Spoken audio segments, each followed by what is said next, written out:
वहिनी, तुम्ही इथं काय करताय? काय झालं? काही काम होतं का?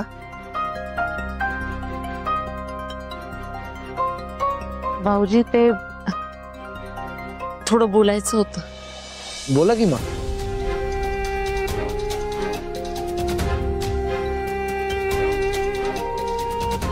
वहिनी, हो बोला की, कशाबद्दल बोलायचंय? ते इराबद्दल बोलायचं होतं. इराबद्दल? हो, म्हणजे काय आहे ना भाऊजी, की ती सतत तुमच्या जवळ जवळ करत असते आणि हे ना सावीला पण जाणवतं आणि मग तिला ना नको ते प्रश्न पडतात.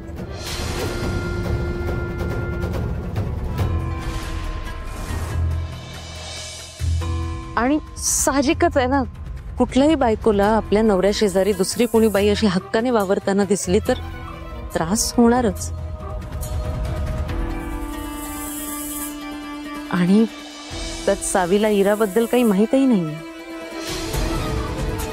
आणि भाऊजी, इराच्या आशा वागण्यानं किंवा तिच्या इथं असण्यानं सावीला एक ना एक दिवस तिच्याबद्दल सगळं कळणार आहे. तिला असं वाटायला नको की आपण सगळ्यांनी तिच्यापासून हे लपवून ठेवलंय.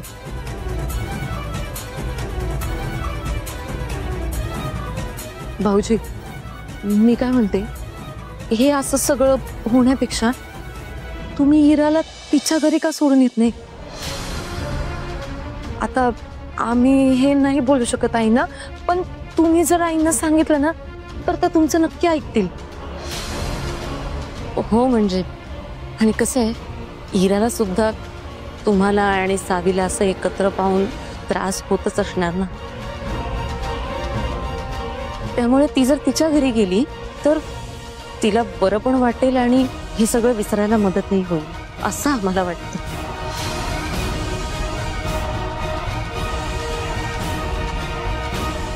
वहिनी, मला पटतंय तुमचं म्हणणं.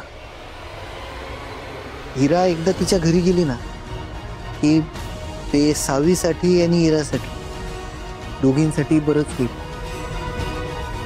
मी एकदा देवदर्शनाला जाऊन येतो आणि आल्यावर आईशी ह्या विषयाबद्दल बोलतो मी. By the way, thank you. म्हणजे हे सगळं तुम्ही माझ्याशी बोललात ते बरंच केलं.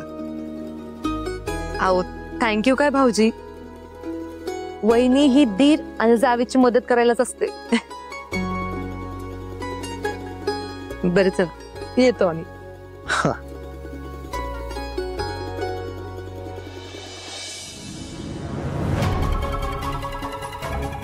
हिरा पण ना, हिला वेळेत नाही आवरलं ना तर सगळा घोळ घालून ठेवीन ही पोरगी.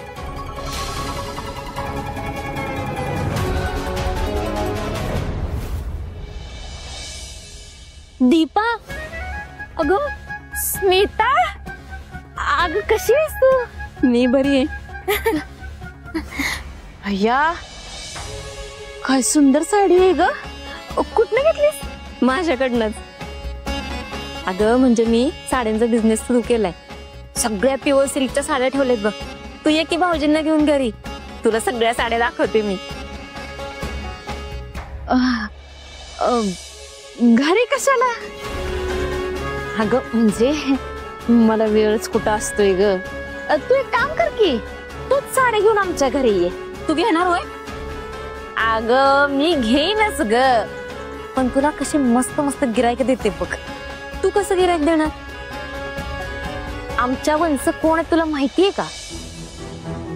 दामिनी मुजुमदार, त्यांच्या सुनबाई.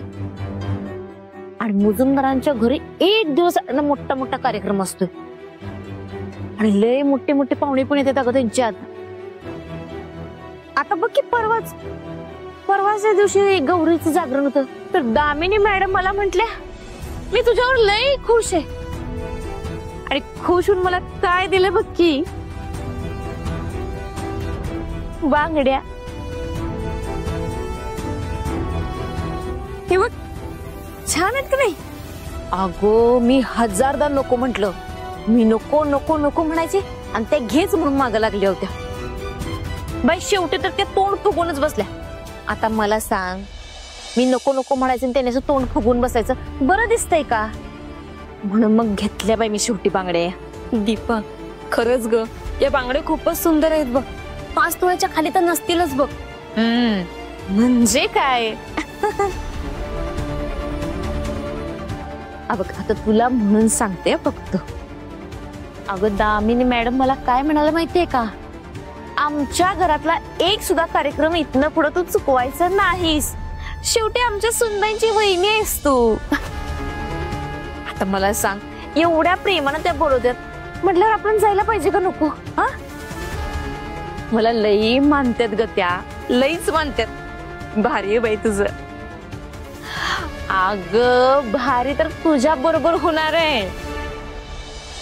हे बघ, मी त्यांच्याकडे जाताना नाही तुझ्या साड्या नेसून जात जाईल. म्हणजे तेवढी तुझी ऍडव्हर्टाईज होईल. आता कसं सगळ्या ऍडव्हर्टाईजचा जमाना, सगळा दिखावाच ग. खरंय. हा, आता मी तिकडे जाताना तुझ्या साड्या नेसून जात जाईल. आता दामिनी मॅडम साठी माझा शब्द म्हणजे जीव का प्राण आहे. अगं पडूच देत नाहीत खाली. आणि मग मी तिकडे साडी घालून गेल्यावर त्या मला विचारतीलच की इतकी भारी साडी कुठनं घेतलीस ग?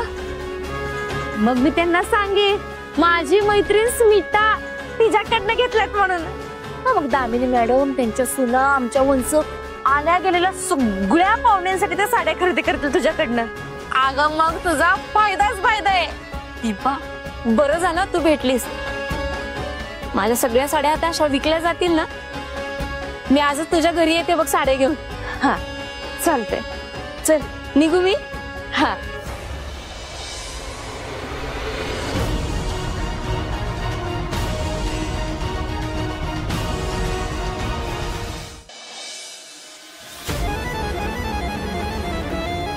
सावी, तुझी ही ट्रेप तुझ्या चांगलीच लक्षात राहील की नाही बघच.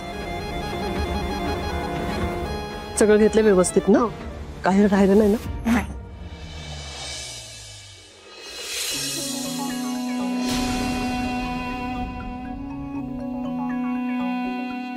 आहे उगाच आता पावसा पाण्याचे दिवस आहेत म्हणून